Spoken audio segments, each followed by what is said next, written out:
S निकेतन classes में आप सभी बच्चों का स्वागत है। आज आप सभी लोगों के लिए वास्तविक संख्याएं का 1.2 में पहली सवाल क्या है आज देखते हैं। लिखा है निम्नलिखित संख्याओं को अभाज्य गुणनखंडों के गुणनफल के रूप में व्यक्त कीजिए। तो यहाँ पर पहले नंबर की सवाल है 140, तो 140 और दूसरे नंबर की सवाल है 156। तो अभाज्य गुणनखंडों के गुणनफल के रूप में व्यक्त करना है। तो यहाँ पर सबसे पहले हम 140 को करते हैं, ठीक है ना। 140 का अभाज्य गुणनखंड क्या होगा, तो यहाँ पर या तो हम यहाँ पर इस तरह से करते हैं या फिर इसको हम क्या लिखते हैं 140 और बराबर यहाँ पर डायरेक्टली करते हैं वैसे, ठीक है ना। तो देखो जैसे यहाँ पर एलसीएम निकालते हैं तो इस तरह से, जैसे 2 सते 14, फिर 2 से काटेंगे 2 35 हमें 70, फिर जब 2 से नहीं कटेगा, अब ये कितने से कटेगा 5 से कटेगा, तो यहाँ पर 5 सते 35 और यहाँ पर 7 का नाम 7।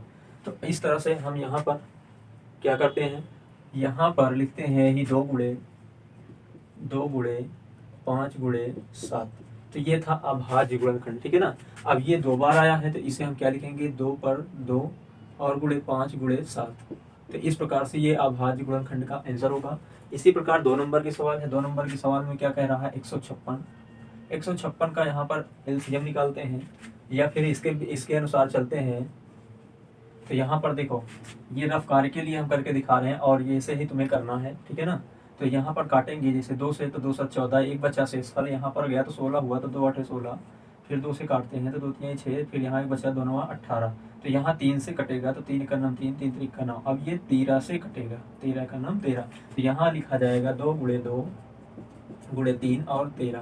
तो ये 2 बार आया है 2, तो 2 पर 2 लिखेंगे, 2 पर 2 लिखेंगे गुणे 3 गुणे यहाँ पर 13। तो ये था अभाज्य गुणनखंड।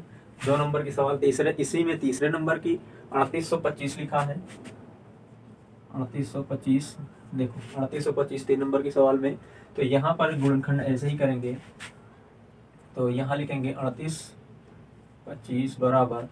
अब देखो यहाँ पर करेंगे तो देखो 2 से काटेंगे तो नहीं कटेगा क्योंकि लास्ट में इकाई अंक 5 है। जब विषम संख्या होती है तो विषम संख्या से ही कटती है, या तो 3 से या तो 5 से, ठीक है ना। ज़्यादातर ऐसी संख्या 5 से ही कटती है। तो 3 से चेक कर लेते हैं। 3 कम 3, 3 दूना 6, 3 से 21, 3 से 15, 3 से कट रहा है। देखो 3 एक नाम 3 और 3 दूना 6, 2 शेष बचा, ठीक है ना। फिर 2 यहाँ पर आया 22 हुआ, तो 2 3 सते 21, तो 1 बचा 15 हुआ, 3 बचे 15, फिर से 3 से कटेगा, 3 चौका 12 और 3 दूना 6, ठीक है ना। देखो 3 दूना 6, 1 बचा, फिर यहाँ पर 3 बचे 15। तो इस प्रकार से फिर 3 से अगर काटते हैं तो ठीक है, कटता है तो ठीक है, नहीं तो फिर आगे चलते हैं। 3 से तो ऐसे नहीं कटेगा। देखो 3 कम 3 एक बचा, 3 चौक 12, फिर 5 नहीं कटा, ठीक है ना। तो 5 से इससे निश्चित है कि कटना पड़ेगा, ठीक है ना। तो 5 8 40, 2 बचा, फिर 25 हो गया, तो बचा हम 25। अब इसे फिर कितने से काटते हैं 5 से काटते हैं। तो यहाँ 5 से काटेंगे तो कितना बचा 5 का नाम 5, तो 3 बचा और 35 हो गया, तो 5 से 35 और ये 17 से डिवाइड होगा, ठीक है ना। तो इस तरह से हम यहाँ लिखते हैं 3 गुणे 3 गुणे 5 गुणे 5 और गुणे 17। अब इसे 3 पर वर्ग करेंगे और इसे 5 पर वर्ग करेंगे और यहाँ 17। तो ये इस प्रकार से इसका आंसर बनेगा, ठीक है ना। इसी तरह 4 नंबर की सवाल है।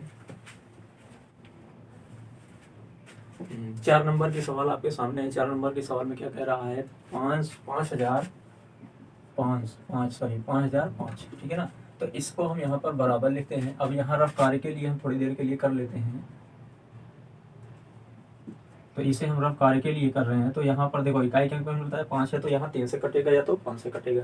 तो 3 से काटते हैं तो 3 का नाम 3, 2 शेष बचा, 3 छंग 18, 2 शेष बचा, 3 छंग 18, 3 से नहीं कटा, 5 से कटेगा, 5 का नाम 5, ठीक है ना। फिर यहाँ 00, 5 का नाम 5। 7 से कटेगा या फिर 7 से नहीं कटेगा तो उससे आगे चलेंगे। देखो 7 का नाम 7, 3 बचा 30 हुआ, 7 चौका 28, 2 बचा 7 3 21, ठीक है ना।